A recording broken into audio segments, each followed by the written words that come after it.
दोस्तों 107 रनों के लक्ष्य का पीछा करने उतरी न्यूजीलैंड पर टूटा है बूम बूम बुमराह का कहर। 12 गेंद के भीतर ही बुमराह, अश्विन और सिराज ने तहस नहस कर दिया न्यूजीलैंड का पूरा बैटिंग क्रम। ऑलमोस्ट जीत गई थी न्यूजीलैंड, जीत के लिए चाहिए थे मात्र 6 रन। टीम इंडिया दूर थी 1 विकेट से। तब कैसे जसप्रीत बुमराह ने आकर टीम इंडिया की झोली में डाल दी। कभी ना भूलने वाली ऐतिहासिक जीत, दिल दहला देने वाले इस रोमांचक पहले टेस्ट मैच के चौथे दिन ऐसा क्या हुआ देखकर सबकी आंखें फटी की फटी रह गई।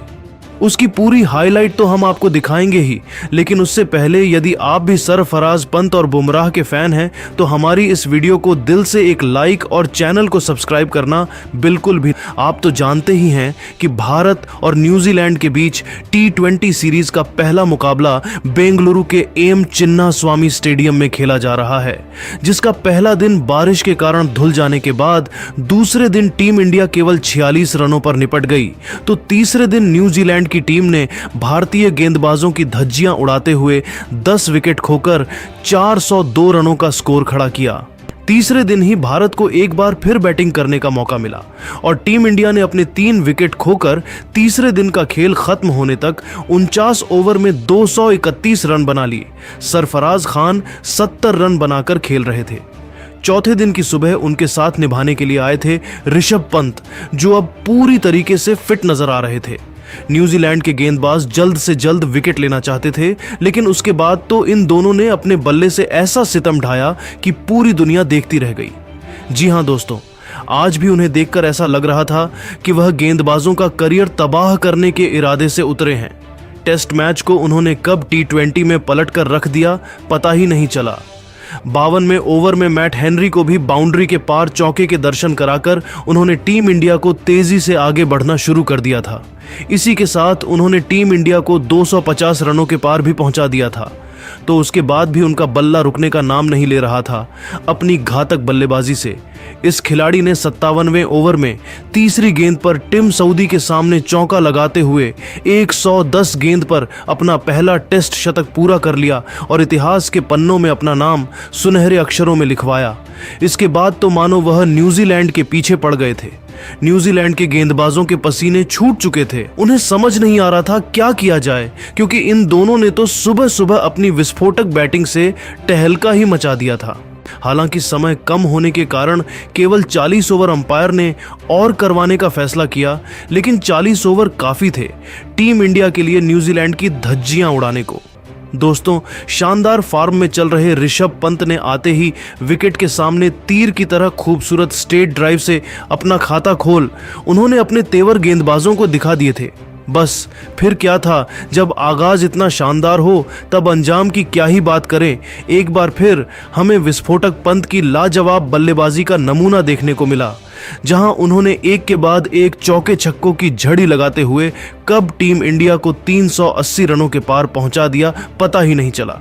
उनकी अद्भुत बल्लेबाजी से पूरा स्टेडियम जहां मोहित था, तो वहां दूसरे छोर पर खड़े सरफराज भी दंग रह गए थे।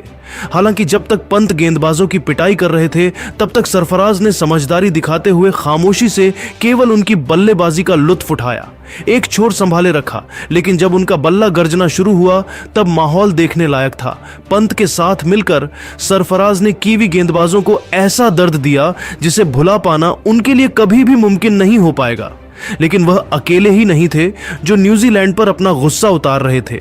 उनके साथ आया है सरफराज नाम का तूफान, जिसने कीवी टीम को सूखे पत्तों की तरह उड़ा दिया।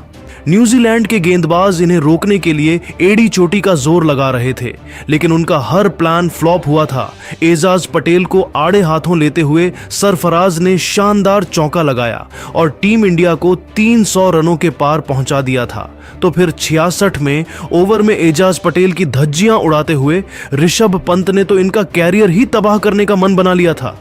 जी हां, पहले ही गेंद पर पंत ने उनका स्वागत तूफानी छक्के से किया, तो तीसरी गेंद पर पंत ने एक और आसमानी छक्का उड़ाकर न्यूजीलैंड के खेमे में हाहाकार मचा दिया था। जाते जाते अंतिम गेंद पर भी पंत ने चौका उड़ाया और 66 ओवर में टीम इंडिया को 318 रनों तक पहुंचा दिया।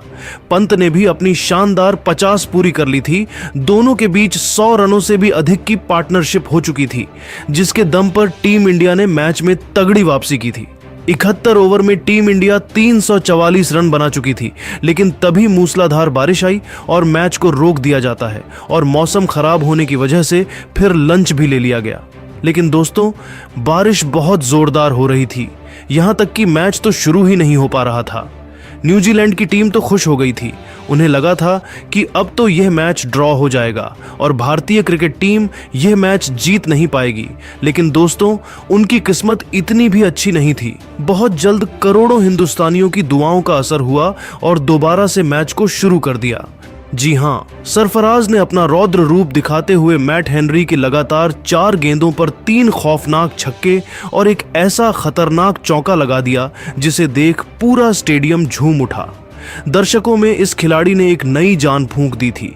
इसी दौरान अपने खौफनाक अंदाज का नजारा दिखाते हुए सरफराज ने कई ऐसे दर्शनीय शॉट लगाए थे जिसे देखकर तो रोहित से लेकर हजारों फैंस भी खुद को उनके लिए तालियां बजाने से रोक नहीं पाए।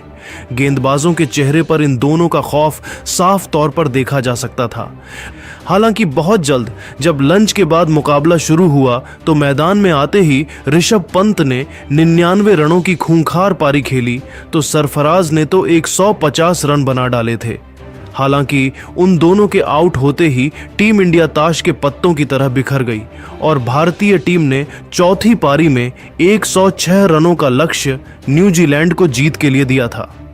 न्यूजीलैंड को इस मैच में एक धमाकेदार शुरुआत दिलाने के इरादे से कप्तान टॉम लेथम के साथ डेविन कनवे की खतरनाक जोड़ी मैदान में उतरी थी, जिनके सामने पहले ही ओवर में गेंदें नहीं बल्कि आग के गोले बरसाने के लिए आ गए रोहित शर्मा के ब्रह्मास्त्र जसप्रीत बुमराह, जिन्होंने अपनी पहली गेंद से ही कानवे के पसीने छुड़ाकर रख दिए। नागिन की तरह उनकी लहराती हुई गेंद का संपर्क भी बल्ले से करना बल्लेबाज के लिए मुश्किल था। हालांकि 4 गेंद बाद ही बारिश की वजह से मैच रोक दिया जाता है, लेकिन फिर जैसे ही दोबारा मुकाबला शुरू होता है तो बुमराह और सिराज की कातिलाना गेंदबाजी के आगे पूरा का पूरा न्यूजीलैंड का बैटिंग क्रम ताश के पत्तों की तरह बिखर गया। जी हां, पारी का 5वां ओवर लेकर आए नए नवेले गेंदबाज मोहम्मद सिराज ने तीसरी गेंद पर कानवे को अपने जाल में फंसा लिया, जहां कानवे तो 14 गेंदें खेलकर अपना खाता भी नहीं खोल पाए थे। उनके आउट होने के बाद मैदान में विल यंग मोर्चा संभालने के लिए आए थे। लेकिन दोस्तों, अब तो कहां न्यूजीलैंड की एक चलने वाली थी। अब तो भारतीय गेंदबाजों को शुरुआत मिल चुकी थी और अब लिखी जाने वाली थी तो न्यूजीलैंड की बर्बादी की कहानी। 2 ओवर भी खत्म नहीं हुए थे कि एक बार फिर 7वां ओवर लेकर आए मोहम्मद सिराज ने अपनी पहली ही गेंद पर टॉम लेथम को अपने जाल में फंसाया और उन्हें एलबीडब्ल्यू कर इस बार सिराज ने खतरनाक लग रहे लेथम को केवल 10 रन बनाकर पवेलियन का रास्ता दिखा दिया। इसी के साथ न्यूजीलैंड के दोनों ओपनर केवल 21 के स्कोर पर ही पवेलियन की शोभा बढ़ाने जा चुके थे। टीम इंडिया का डंका इस वक्त मैदान में बज रहा था। न्यूजीलैंड की हालत खराब थी। ऐसे में विल यंग का साथ निभाने के लिए अब खुद रचिन रविंद्र को मैदान में आना पड़ा था, जिन्होंने आते ही विकेट टेकर सिराज की मुस्कान छीनते हुए एक के बाद एक 2 खतरनाक चौके लगाकर सीधा काउंटर अटैक करना शुरू कर दिया था। न्यूजीलैंड 40 रनों के पार थी। उनके द्वारा बनाया गया एक एक रन करोड़ों हिंदुस्तानियों के लिए आंसू बन रहा था। टीम इंडिया को किसी भी हाल में विकेट चाहिए थे, लेकिन ऐसा लग रहा था उनकी गाड़ी में ब्रेक है कि नहीं। तभी उनका यह प्लान मास्टर अश्विन के सामने ज्यादा लंबा चला नहीं। जब अश्विन ने 19वें ओवर की 5वीं गेंद पर विल यंग को अपने जाल में फंसाया और एलबीडब्ल्यू कर टीम इंडिया को तीसरी सबसे बड़ी सफलता दिला दी थी, जहां विल 2 चौकों की बदौलत केवल 19 रन बनाकर पेवेलियन लौट गए और मैच में पूरी तरीके से टीम इंडिया ने शिकंजा कस लिया। अब नंबर 5 की पोजीशन पर अपनी बिखरती टीम को संभालने सबसे अनुभवी डेरिल मिचेल आ चुके थे। आते ही उन्होंने भी भारतीय गेंदबाजों का डटकर सामना करना शुरू किया।